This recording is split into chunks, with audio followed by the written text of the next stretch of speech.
I was a candidate that was a candidates generally don't win any kind of presidential primary. I mean, I was incredibly underfunded, but just really worked hard.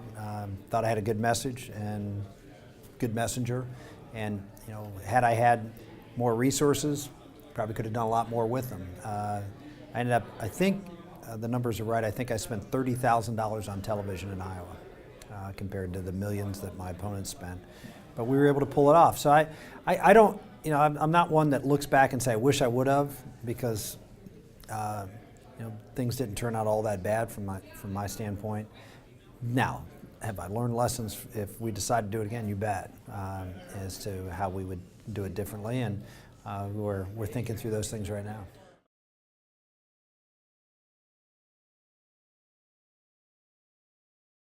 Running for president is a big operation, and it's constantly changing.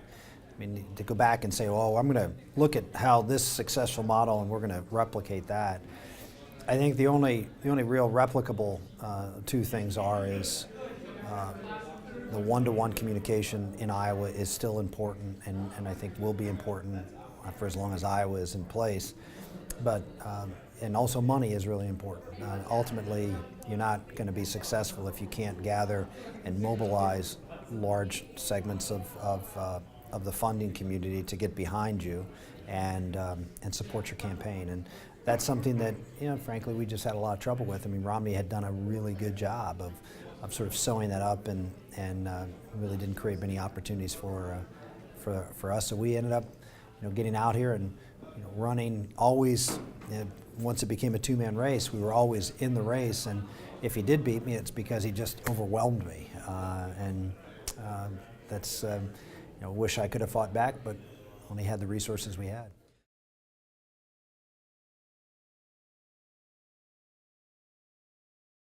I think you're seeing a little bit of that now.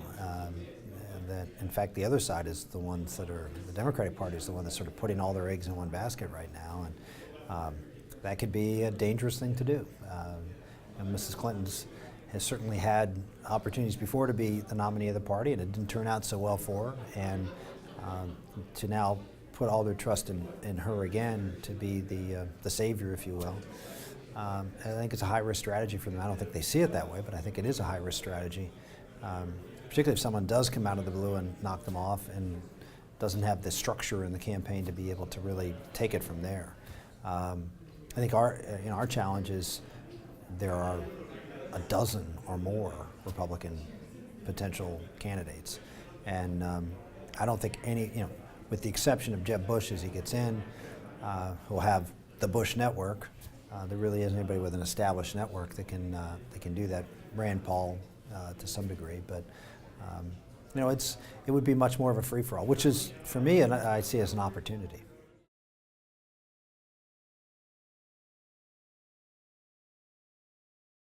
It always comes down to, particularly in a multi-candidate race, how well can you do in Iowa? All these national polls mean nothing, except your ability to raise money.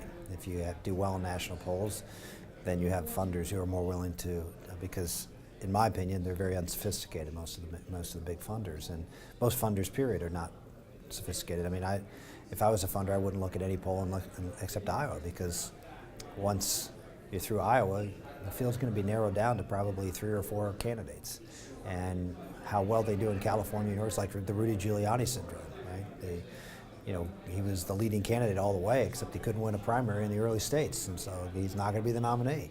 And so that's sort of an educational, a little bit of an educational role for me, and for some of the other candidates who are particularly strong in some of these early states. And if we got to make the case and hopefully get the support that would be necessary if we decide to do this.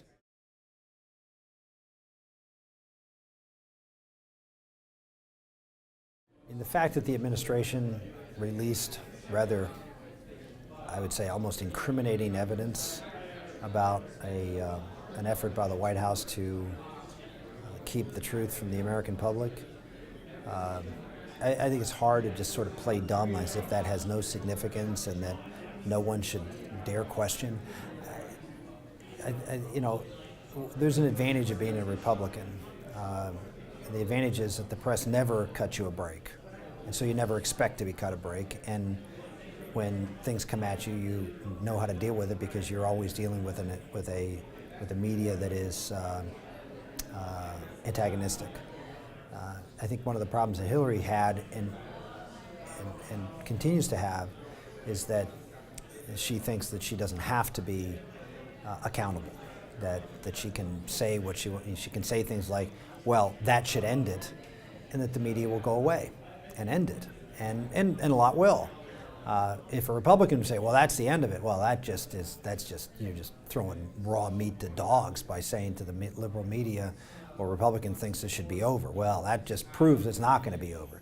But see, when she says it, then the reaction, the expectation is that it is going to be over. So we'll wait and see whether this investigation, which I think will go forward, and I suspect we'll find things that are not flattering to either the administration or to Hillary in particular. At what point does the rest of the media decide to get involved? I thought the last memo would have gotten more interest. I'd never underestimate how liberal the liberal media is.